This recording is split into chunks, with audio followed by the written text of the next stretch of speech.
Hello dear students, last time we studied about sigma bond and pi bond. Dear students, एक बार उसको revise करते हैं कि हमने किस तरीके से सिग्मा बॉन्ड के अंदर ओवरलैपिंग को हमने पढ़ा था, किस बेसिस पर हमने सिग्मा बॉन्ड को क्लासिफाई किया था। उसमें हमने पढ़ा था S S overlapping, S P overlapping, P P overlapping. And in pi bond we studied that p orbitals when overlap sideways then they results in the formation of pi bond. So एक बार और जो है आपको बना के दिखा देते हैं। s सिग्मा बॉन्ड जो है सिग्मा बॉन्ड में आपने ये पढ़ा था कि सिग्मा बॉन्ड में ऑर्बिटल्स ओवरलैप करते हैं, इंटर न्यूक्लियर एक्सिस के अलोंग करते हैं। इस तरीके से इंटर न्यूक्लियर एक्सिस के अलोंग उनकी लोब्स ओवरलैप करती है। तो इसमें देखो s ऑर्बिटल आपको पता स्फेरिकल होता है, s ऑर्बिटल कैसा होता है स्फेरिकल, और p ऑर्बिटल कैसा होता है डबल शेप होता है। तो इन दोनों की ओवरलैपिंग की अगर बात करें तो किस तरीके से ओवरलैपिंग होगी, इस तरीके से ओवरलैपिंग होती है। और ओवरलैपिंग होने के बाद जो अरेंजमेंट होती है उसमें क्या होता है, इस तरीके से आपका ऑर्बिटल की शेप बन जाती है। तो sp ओवरलैपिंग इसको बोलते हैं, sp यानी कि one s orbital another p orbital, sp overlapping हो गया। दूसरा हमने पढ़ा था ss ओवरलैपिंग भी एक वन s ऑर्बिटल है प्लस अनदर s ऑर्बिटल है, तो दोनों ओवरलैप करते हैं। क्या होता है, यहाँ से इस तरीके से ओवरलैपिंग होती है और जो शेप बनती है वो कैसी होती है, इस तरीके से आपकी मॉलिक्यूलर शेप होती है ss ओवरलैपिंग की, ठीक है। और थर्ड हमने पढ़ा था pp overlapping. p overlapping, p में क्या होता है, p ऑर्बिटल डबल शेप होता है, another p orbital that is also of double shape. तो यहाँ देखेंगे one p orbital it is of double shape plus another p orbital this is also of double shape. तो ये दोनों along the nucleus या inter nuclear axis के along अगर overlap करते हैं तो कैसे बनता है, तो यहाँ से आप देखेंगे ओवरलैपिंग इस तरीके से ओवरलैपिंग होती है। और वन मोर थिंग, ये जो ओवरलैपिंग का रीजन होता है यहाँ पर इलेक्ट्रॉन क्लाउड इंक्रीज हो जाता है। तो देखो ओवरलैपिंग का रीजन किस तरीके से दिखाएंगे, इस तरीके से आप देखेंगे ओवरलैपिंग जो इंक्रीज हो गई है। तो ओवरलैपिंग रीजन के अंदर इलेक्ट्रॉन क्लाउड इंक्रीज हो जाता है। यह है मॉलिक्यूलर फॉर्म, मॉलिक्यूलर शेप है किसकी, पीपी ओवरलैपिंग की। और पीपी ओवरलैपिंग में क्या है, along the axis, inter nuclear axis के अलोंग है। फिर हमने पढ़ा था पाई बॉन्ड। पाई बॉन्ड में हमने क्या पढ़ा था, pi bond is form by the overlapping of p orbitals sideways या perpendicular to the internuclear axis. ये न्यूक्लियस है, न्यूक्लियस के अलोंग जो एक्सिस है ये इंटरन्यूक्लियर एक्सिस है। This is another p orbital और दिस इज इंटरन्यूक्लियर एक्सिस। तो इंटरन्यूक्लियर एक्सिस के परपेंडिकुलर यानी कि ये इंटरन्यूक्लियर एक्सिस है, इसके परपेंडिकुलर ये है, तो 90 डिग्री एंगल है। तो ये परपेंडिकुलर जो लोब्स हैं ये ओवरलैप करती हैं। कैसे करती है, साइडवेज ओवरलैपिंग यहाँ पर होती है, साइडवेज ओवरलैपिंग। तो साइडवेज ओवरलैपिंग में आप देखेंगे सिग्मा बॉन्ड के अंदर एक्सटेंट ऑफ ओवरलैपिंग ज्यादा होती है, बट पाई बॉन्ड के अंदर ओवरलैपिंग कम होती है, जिसकी वजह से अब इसको दो तरीके से दिखा सकते हैं। या तो हम इसको दिखा सकते हैं electron cloud above the plane और बिलो द प्लेन दिखा सकते हैं, या फिर इसको ऐसे दिखा सकते हैं कि जो ओवरलैपिंग जो ऑर्बिटल्स हैं उनके बीच में ऐसे साइडवेज ओवरलैपिंग से आपका पाई बॉन्ड बनता है। तो डियर स्टूडेंट्स, ये हमने पढ़ा था सिग्मा बॉन्ड और पाई बॉन्ड, जो किसके अंदर आते हैं, दोनों होते हैं आपके कोवेलेंट बॉन्ड के अंदर में, ठीक है। अब हम बात करते हैं बहुत इंपॉर्टेंट जो कैरेक्टरिस्टिक्स हम बात करेंगे आगे, बॉन्ड पैरामीटर्स या इंपॉर्टेंट बॉन्ड कैरेक्टरिस्टिक्स। ये जो हमने सिग्मा बॉन्ड पाई बॉन्ड पढ़ा है, तो कोवेलेंट बॉन्ड के अंदर जो पढ़ा है तो उसको हम पढ़ेंगे important bond characteristics, important bond characteristics की हम बात करेंगे। So first is bond length. क्या है ये, बॉन्ड लेंथ। तो बॉन्ड लेंथ का जो कंसेप्ट इसको थोड़े ध्यान से समझेंगे। देखो क्या होता है, मानो suppose this is one atom and this is another atom. अब इन दोनों एटम्स के बीच में बॉन्ड जब बनता है, एक बार और जो है रिमाइंड आपको करा दें कि बॉन्ड क्या होता है।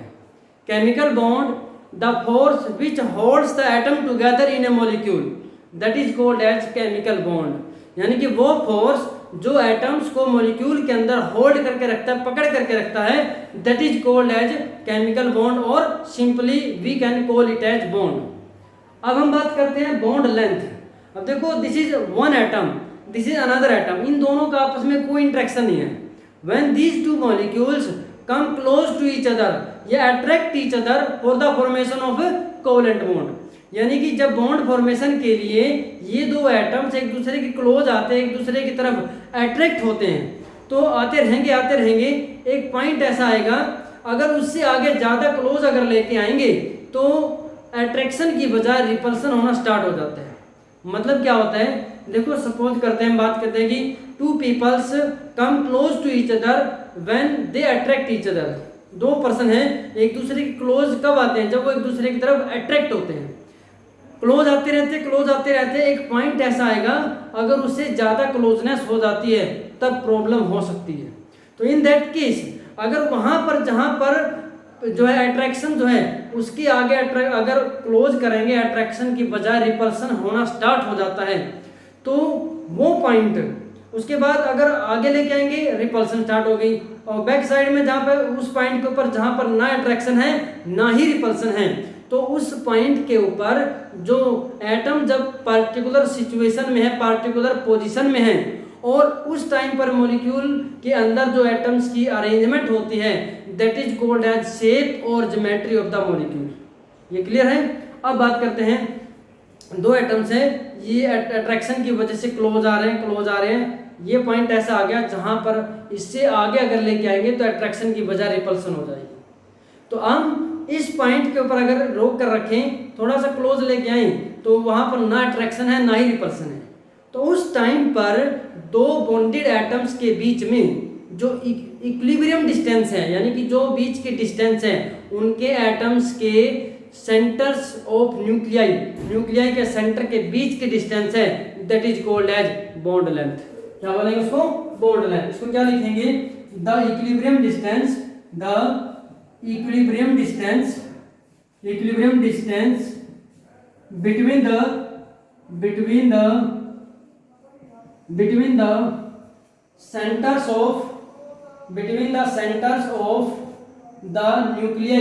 between the centers of the nuclei of two bonded atoms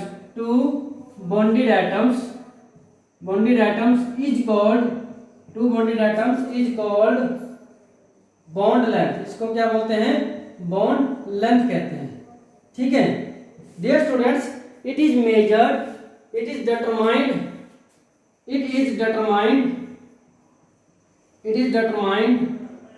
in terms of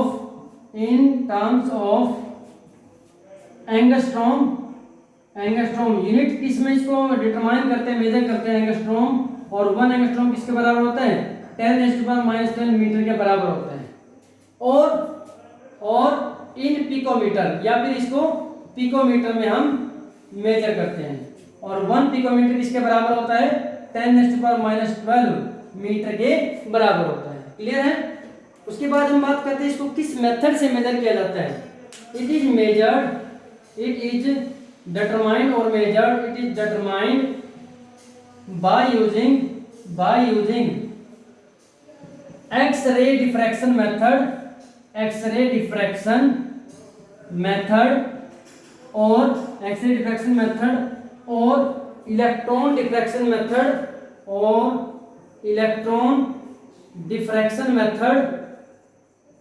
electron diffraction method और स्पेक्ट्रोस्कोपिक मेथड। तो ये कुछ मेथड्स हैं जिनके द्वारा जो है इसको क्या किया जाता है? मेजर किया जाता है या फिर डिटरमाइन किया जाता है। अब हम बात करते हैं कि देखो, अगर हमारे पास आयनिक कंपाउंड है, तो आयनिक कंपाउंड के केस में जो बॉन्ड लेंथ होती है, in case of ionic compounds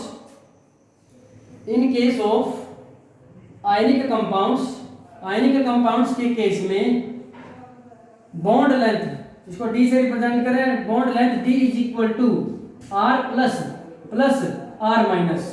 इसका मतलब क्या है, it is the sum of radius of cation and radius of anion. आपको पता आयनिक कंपाउंड में एक कैटाइन होगा दूसरा एनाइन होगा, तो कैटाइन और एनाइन की रेडियस का जो सम होता है that is called as bond length. किस केस में है, आयनिक कंपाउंड के केस में है। और in case of covalent compounds, in case of covalent compounds, covalent compounds के केस में क्या होगा, अगर हमारे पास two atoms A and B है, उनके बीच में कोवेलेंट बॉन्ड बना है, तब बॉन्ड लेंथ किसके बराबर होती है, D is equal to R A plus R B, यानी कि radius of atom A plus radius of atom B, ये इनके बीच की डिस्टेंस जो है ये बॉन्ड लेंथ है।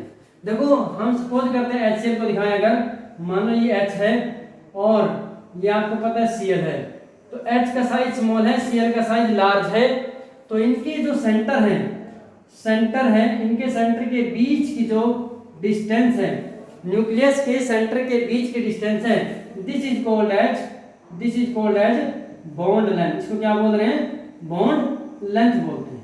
ठीक है, क्लियर है। ये तो कब है, जब दो डिफरेंट एटम्स हों। अगर हमारे पास सेम एटम्स हों, जिसको हम बोलते हैं होमो एटॉमिक मॉलिक्यूल, जिसको किसमें बोलते हैं, इन होमो एटॉमिक मॉलिक्यूल्स, इन होमो एटॉमिक मॉलिक्यूल के अंदर जो रेडियस होती है, रेडियस RCl अगर बात करें तो ये किसके बराबर होगी, DCl डिवाइड बाय 2, यानी कि DCl का मतलब है कि दो क्लोरीन एटम सेम हैं, उनके बीच में बॉन्ड है, तो उनकी बॉन्ड लेंथ का जो हाफ होता है वो क्लोरीन एटम की रेडियस के बराबर होता है। तो ये तो हमने पढ़ा बॉन्ड लेंथ के बारे में। अब हम बात करते हैं कि कौन कौन से फैक्टर्स हैं, factors affecting the bond length. क्या पढ़ेंगे, factors affecting the bond length. कौन कौन से फैक्टर्स द बॉन्ड लेंथ को अफेक्ट करते हैं, first is size of atom, factors affecting the bond length. Bond length को अफेक्ट करने वाले फैक्टर्स कौन कौन से हैं, first is size of atom, size of the atom. कौन कौन सा, इसमें देखो मान लो दो बॉन्डेड एटम्स है, बॉन्डेड एटम्स के बीच में अगर साइज बड़ा होता जाएगा तो उनके बीच की जो बॉन्ड लेंथ है वो क्या होती जाएगी, इंक्रीज होती जाएगी। तो यहाँ पे क्या लिखेंगे, greater the size of the atoms, greater the size of the atoms, greater will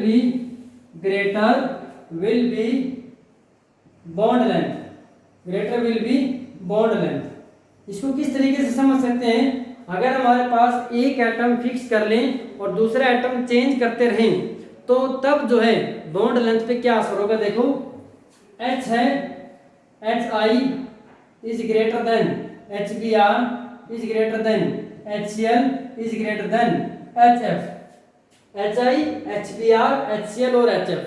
यहाँ पर एक एटम तो हमारे पास फिक्स है, देखो एक एटम हमारे पास फिक्स है हाइड्रोजन, दूसरा एटम अगर मान लो I है तो ये हो गया आपका HI, एक एटम फिक्स है, दूसरा एटम थोड़ा स्मॉल हो गया, ये हो गया HCl, एटम फिक्स है और स्मॉल हो गया HBr और ये हो गया आपका HCl, और एक स्मॉल है दूसरा भी स्मॉल है, ये हो गया आपका HF। तो यहाँ पर देखिए एक एटम तो फिक्स है, दूसरा एटम अगर साइज बड़ा होता जा रहा है तो उससे क्या होता जा रहा है, बॉन्ड की लेंथ भी इंक्रीज होती जा रही है। तो HF, HCl, HBr और HI bond length is increasing. ठीक है, सेकंड पॉइंट जो होता है, सेकंड पॉइंट है multiplicity of the bond, multiplicity of the bond. अगर जो एटम जो है बॉन्डेड एटम्स है उनके बीच में जो बॉन्ड है, अगर वो सिंगल बॉन्ड है, डबल बॉन्ड है, ट्रिपल बॉन्ड है, तब क्या जो बॉन्ड लेंथ का ऑर्डर होता है C triple bond C is less than C double bond C is less than C single bond C। मतलब क्या है, कार्बन कार्बन के बीच जो सिंगल बॉन्ड की जो लेंथ है वो ज्यादा होती है, इट इज 154 पिकोमीटर, ये 154 पिकोमीटर होती है। C डबल बॉन्ड C जो होता है 134 पिकोमीटर होता है, और C ट्रिपल बॉन्ड C जो है 120 पिकोमीटर होता है। तो आप देखेंगे जैसे जैसे मल्टीप्लिसिटी बढ़ती जा रही है बॉन्ड की, single bond, double bond, triple bond, ऐसे ही बॉन्ड लेंथ शॉर्ट होती जा रही है। और बॉन्ड लेंथ के साथ में बॉन्ड की स्ट्रेंथ की भी अगर बात करें तो जितना बड़ा बॉन्ड होगा, मान लो बॉन्ड की लेंथ ज़्यादा है तो एटम दूर दूर हैं, अट्रैक्शन कम है तो बॉन्ड जो है वीक है। अगर बॉन्ड क्लोज हो गए एटम्स, बॉन्ड की मल्टीप्लिसिटी बढ़ गई, बॉन्ड की लेंथ कम हो गई, बॉन्ड की स्ट्रेंथ इंक्रीज हो गई, तब बॉन्ड जो है मजबूत हो जाता है। ठीक है, तो यही बॉन्ड लेंथ का order, this is order of bond length. Third point जो है टाइप ऑफ हाइब्रिडाइजेशन। क्या है? Type of hybridization, type of hybridization. तो इसमें आप देखेंगे CsP3H greater than CsP2H greater than CsPH, यानी कि जो कार्बन sp3 कार्बन है उसके साथ अगर हाइड्रोजन का बॉन्ड है तो ये बॉन्ड लेंथ ज्यादा होती है। CsP2 डबल बॉन्ड के कार्बन के साथ हाइड्रोजन अटैच्ड है तो वो बॉन्ड लेंथ कम होती है। और CsP ट्रिपल बॉन्ड वाला कार्बन हो उसके साथ में हाइड्रोजन है तो वो क्या होता है? सबसे कम बॉन्ड लेंथ होती है। इसको कैसे समझेंगे? इसको ऐसे समझ सकते हैं CH3CH इस तरीके से। तो ये कार्बन जो है सिंगल बॉन्ड का है। उसके बाद C डबल बॉन्ड C यहाँ पर रहता है, ये कार्बन डबल बॉन्ड वाला है उसके साथ हाइड्रोजन है। और लास्ट जो है C ट्रिपल बॉन्ड C और उसके आगे हाइड्रोजन है। तो यहाँ पर देखें तो यहाँ पर ये sp कार्बन है, ये sp2 कार्बन है और ये sp3 कार्बन है। ये क्लियर हो गया? तो बॉन्ड लेंथ के बारे में हमने डिस्कस किया है। सेकंड पॉइंट जो है आपका बॉन्ड एनर्जी। सेकंड पॉइंट क्या है? बॉन्ड एनर्जी या बॉन्ड डिसोसिएशन एंथैल्पी। इसके बाद डियर स्टूडेंट जो है अभी हम इसके बाद जो है कुछ इंपॉर्टेंट जो है बॉन्ड्स की बॉन्ड लेंथ को डिस्कस करेंगे। तो वो बॉन्ड लेंथ आपने लर्न करनी है। So dear students you have to learn these bond lengths, और आपको ये हमेशा याद रखनी है, आपको काउंट भी रहेंगे, मतलब हर बार आपको यूज रहेंगी। H single bond H 74 picometre bond length होती है। O double bond O 120 picometre. O double bond O and C triple bond C दोनों की बॉन्ड लेंथ सेम होती है 120 पिकोमीटर। अब ये बहुत इंपॉर्टेंट रोल प्ले करती है आपकी। C single bond C 154 picometre, C double bond C 134 picometre and C triple bond C 120 picometre bond length होती है। नाइट्रोजन में ट्रिपल बॉन्ड होता है N triple bond N 110 picometre. अब यहाँ से देख सकते हैं C triple bond C 120 picometre है और N triple bond N 110 picometre है। तो इन दोनों में से देखें कार्बन कार्बन के बीच का जो ट्रिपल बॉन्ड है उसकी बॉन्ड लेंथ ज्यादा है और नाइट्रोजन नाइट्रोजन में जो ट्रिपल बॉन्ड है उसकी बॉन्ड लेंथ कम है। तो अगर हम इनकी बॉन्ड की स्ट्रेंथ की बात करें तो नाइट्रोजन का जो ट्रिपल बॉन्ड है वो ज्यादा स्ट्रॉन्ग है और कार्बन का ट्रिपल बॉन्ड उससे लेस स्ट्रॉन्ग है। CH सिंगल बॉन्ड कार्बन और हाइड्रोजन का single bond 109 picometre bond length है और oxygen hydrogen 96 picometre bond length है। तो ये कुछ बॉन्ड लेंथ आपने याद रखनी है और इनको हमेशा लर्न करके रखना है। नेक्स्ट बात करते हैं bond enthalpy. Bond enthalpy is also called as bond dissociation enthalpy. Bond energy भी कह सकते हैं, ठीक है। The amount of energy required to break one mole of bonds of a particular type so as to separate them into gaseous atoms is called bond enthalpy. यानी कि किसी molecule का वन मोल बॉन्ड, यानी किसी molecule के अंदर one mole bonds present है particular type के। पार्टिकुलर टाइप का मतलब है कि यहाँ पर होमोटॉमिक भी हो सकता है या पॉलीएटॉमिक भी हो सकता है। तो उस टाइप का जो भी जिस भी टाइप का मॉलिक्यूल है उसमें जिस भी टाइप की बॉन्डिंग है पार्टिकुलर टाइप का वन मोल ऑफ बॉन्ड जो प्रेजेंट है उनको एटम्स के बीच के बॉन्ड को ब्रेक करने के लिए, ताकि एटम्स गैसियस स्टेट में बिल्कुल सेपरेट हो जाएं, एक दूसरे के साथ कोई अट्रैक्शन ना रहे, तो उस चीज के लिए उसके लिए कितनी अमाउंट एनर्जी की रिक्वायर्ड है एटम्स को सेपरेट करने के लिए, that amount of energy is called as bond enthalpy और बॉन्ड डिसोसिएशन एंथैल्पी। अब देखो होमोटॉमिक मॉलिक्यूल है जो डाइटॉमिक। होमोटॉमिक कौन से होते हैं? जो सेम टाइप के एटम से मिलकर बने होते हैं, जैसे H2, N2, O2, Cl2। तो ये जितने भी मॉलिक्यूल बोला है सारे का सारे होमोटॉमिक हैं, इनमें सेम एटम से मिलके मॉलिक्यूल बना हुआ है। H2 में 2 हाइड्रोजन है, O2 में 2 ऑक्सीजन है, Cl2 में 2 क्लोरीन एटम्स हैं, N2 में 2 नाइट्रोजन एटम्स हैं। तो वो होमोटॉमिक और डायटोमिक मॉलिक्यूल जिनके अंदर 2 एटम सेम है उनकी bond enthalpy bond dissociation enthalpy के बराबर होती है और उनकी फिक्स वैल्यू होती है। अब देखो Cl के बीच की बॉन्ड लेंथ फिक्स होगी, उनके बीच की बॉन्ड स्ट्रेंथ भी फिक्स होगी और बॉन्ड को तोड़ने के लिए कितनी अमाउंट ऑफ एनर्जी चाहिए वो भी फिक्स रहेगी। बट जो पॉलीएटॉमिक मॉलिक्यूल है यानी कि वो मॉलिक्यूल जिनमें डिफरेंट एटम्स हैं और 2 से ज़्यादा एटम हैं, तो उस केस में जो बॉन्ड लेंथ होती है सभी बॉन्ड लेंथ सेम नहीं होती और सभी बॉन्ड की जो बॉन्ड एंथैल्पी वो सेम नहीं होती, वहाँ पर डिफरेंट बॉन्ड्स की बॉन्ड एंथैल्पी डिफरेंट होती है। देखो क्या होता है, फॉर एग्जांपल वैसे हमें अमाउंट के ऊपर नहीं जाना कि वैल्यू कितनी है, मैं आपको एग्जांपल बता रहा हूँ। यहाँ पर देखें, माना हम बात करते हैं CH4 मॉलिक्यूल की बात करते हैं। CH4 मॉलिक्यूल के अंदर आप देखेंगे कि देखने में तो चारों बॉन्ड सेम है, CH सिंगल बॉन्ड है, बट फर्स्ट जो बॉन्ड है इसको ब्रेक करने के लिए, CH बॉन्ड को ब्रेक करने के लिए जो अमाउंट ऑफ एनर्जी चाहिए, तो नेक्स्ट CH को ब्रेक करने के लिए वो एनर्जी डिफरेंट हो जाएगी, सेम नहीं होगी। क्यों? क्योंकि एक CH बॉन्ड को ब्रेक किया तब आसपास का जो इलेक्ट्रॉन क्लाउड है, आसपास का जो इलेक्ट्रॉन का एनवायरनमेंट है वो डिफरेंट है। जैसे ही एक CH बॉन्ड ब्रेक हो जाएगा तब इलेक्ट्रॉन एनवायरनमेंट डिफरेंट हो जाएगा, तो अट्रैक्शन रिपल्सन डिफरेंट हो जाएगी। तो इसीलिए डिफरेंट बॉन्ड की बॉन्ड डिसोसिएशन एंथैल्पी डिफरेंट होती है। किस केस में? पॉलीएटॉमिक मॉलिक्यूल्स के केस में। अब हम इसकी फैक्टर्स की अगर बात करते हैं तो आप जो है फैक्टर्स में भी सेम रहेगा, जैसे कि आपने बॉन्ड लेंथ में पढ़ा है, फैक्टर्स में यहाँ पर भी सेम होगा कि जो साइज ऑफ एटम्स है, तो जितना स्मॉल साइज होगा एटम्स का उतना मॉलिक्यूल में एटम्स पास आएंगे और बॉन्ड लेंथ शॉर्ट होगी तो बॉन्ड एनर्जी ज़्यादा होगी। तो smaller the bond length greater will be the bond energy और बॉन्ड एंथैल्पी।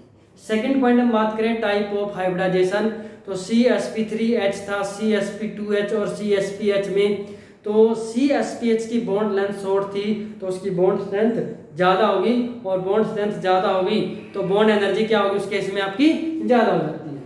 नेक्स्ट हम बात करते हैं मल्टीप्लिसिटी ऑफ बॉन्ड की। ट्रिपल बॉन्ड है तो बॉन्ड लेंथ शॉर्ट है, बॉन्ड की स्ट्रेंथ ज़्यादा है तो बॉन्ड एनर्जी ज़्यादा यूज होगी। डबल बॉन्ड में बॉन्ड एनर्जी कम यूज होगी, सिंगल बॉन्ड में बॉन्ड एनर्जी सबसे कम यूज होगी। ठीक है। थर्ड पॉइंट की अगर हम बात करें, जो मेन पॉइंट हमारा है वो होता है हमारा बॉन्ड एंगल।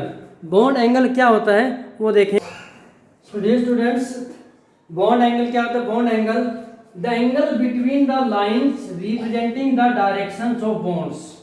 जैसे ये CH4 है, CH4 में जो लाइंस, ये जो लाइंस क्या होती है? बॉन्ड को रिप्रेजेंट करती है, बॉन्ड की डायरेक्शंस को रिप्रेजेंट करती है या फिर बॉन्डिंग ऑर्बिटल्स को रिप्रेजेंट करती हैं।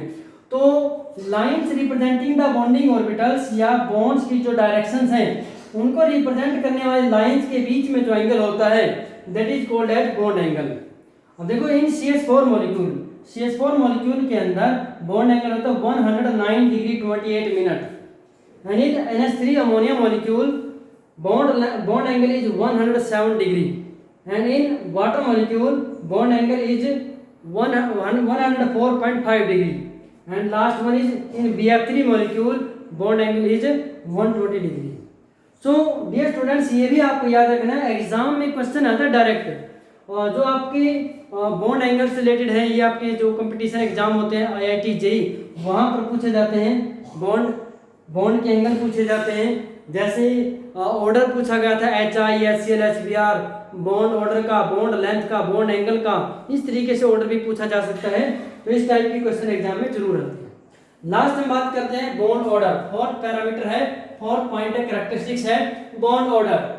The number of bonds present between the two atoms is called bond order.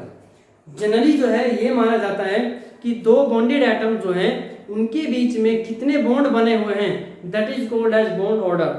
Single bond है तो बॉन्ड ऑर्डर 1, डबल बॉन्ड है तो बॉन्ड ऑर्डर 2 और ट्रिपल बॉन्ड है तो बॉन्ड ऑर्डर 3 होते हैं। और देखो यहाँ पर देखें C ट्रिपल बॉन्ड O है, यहाँ पर दिखने में ट्रिपल बॉन्ड है तो बॉन्ड ऑर्डर का हमने 3 लिखा है, बट ये एक्सेप्शन है CO का, इसका जो बॉन्ड ऑर्डर होता है 3.5 होता है। ये हमने देखो डायरेक्ट लिखा है। हम नेक्स्ट लास्ट में इस यूनिट में पढ़ेंगे मॉलिक्यूलर ऑर्बिटल थ्योरी, वहां पर मॉलिक्यूल्स कैसे बनते हैं, मॉलिक्यूलर ऑर्बिटल्स कैसे बनते हैं, तब हम क्लियर पढ़ेंगे कि किस तरीके से बॉन्ड ऑर्डर को कैलकुलेट किया जाता है from the molecular orbital structure या मॉलिक्यूलर ऑर्बिटल डायग्राम। वहां से हम क्लियर समझेंगे कि बॉन्ड ऑर्डर को कैसे कैलकुलेट किया जाता है। सो डियर स्टूडेंट्स, अब हमारे पास एक इंपॉर्टेंट पॉइंट और बचता है, नेक्स्ट हम करेंगे अभी, वो होगा हमारे पास polar and non polar covalent bonds. Covalent bond जो बनते हैं आपको पता है कैसे बनते हैं। Covalent bonds are form by the sharing of equal number of electrons between the two bonded atoms। अब हम नेक्स्ट जो कर रहे हैं वो कर रहे हैं polar and non polar covalent bonds. Polar covalent bond और दूसरा क्या रहेगा, non polar covalent bond. Polar covalent bond और यहाँ पर रहेगा आपका non polar covalent bond. Non polar covalent bond, अब यहाँ पे इसका कंसेप्ट को समझेंगे किस तरीके से पोलर और नॉन पोलर बॉन्ड बनते हैं। पहले मैं आपको थोड़ा समझा देता हूँ, उसके बाद जो है इसको डिफाइन करेंगे। देखो सपोज करते हैं हमारे पास एक एटम है H और दूसरा एटम है Cl, इनके बीच जो बॉन्ड है, ठीक है, वैसे ही प्रेजेंट करें, ये H है स्मॉल साइज का है और ये Cl है लार्ज साइज का है, ये हो गया आपका HCl। यहाँ पर इसका सेंटर है न्यूक्लियस और यहाँ पर न्यूक्लियस का सेंटर है, इनके बीच की जो डिस्टेंस है ये बॉन्ड लेंथ है, ठीक है। अब यहाँ पर आप देखेंगे एक एटम है और इनके बीच में जो इलेक्ट्रॉन्स है, 2 इलेक्ट्रॉन शेयरिंग वाले हैं। तो यहाँ देखो शेयरिंग में सिंगल बॉन्ड में 2 इलेक्ट्रॉन्स होते हैं, ठीक है। When bonded atoms are same और सिमिलर, सिमिलर जब एटम्स होते हैं बॉन्डेड है तो उस केस में जो बीच में शेयरिंग में इलेक्ट्रॉन्स होते हैं वो सेंटर में दोनों एटम से इक्वल डिस्टेंस पर प्रेजेंट नहीं होते। क्यों नहीं होते? क्योंकि this atom due to greater electronegativity, ये क्या करेगा, इलेक्ट्रॉन पेयर को, ये बॉन्ड पेयर है ना, इसको अपनी तरफ अट्रैक्ट करेगा। तो इसकी वजह से electron pair it will be more shifted towards more electronegative atom. तो शेयर की साइड में ज्यादा शिफ्ट रहेगा, जिसकी वजह से इलेक्ट्रॉन क्लाउड थोड़ा उस साइड झुक जाएगा। तो इसको हम it will acquire delta minus charge, partial negative charge बोलेंगे। इसकी साइड से इलेक्ट्रॉन क्लाउड शिफ्ट हो गए, इसके ऊपर क्या जाएगा, पार्शियल पॉजिटिव चार्ज। तो जब किसी मॉलिक्यूल के अंदर 2 बॉन्डेड एटम्स के ऊपर partial positive partial negative charge या चार्जेस की सेपरेशन हो जाती है तो उन एटम्स के बीच का जो बॉन्ड होता है that is called as polar covalent bond. ये कंसेप्ट समझ में है। दूसरा अगर बात करते हैं नॉन पोलर की, एक हमारे पास हाइड्रोजन है, दूसरा भी हमारे पास हाइड्रोजन है, तो दोनों हाइड्रोजन है।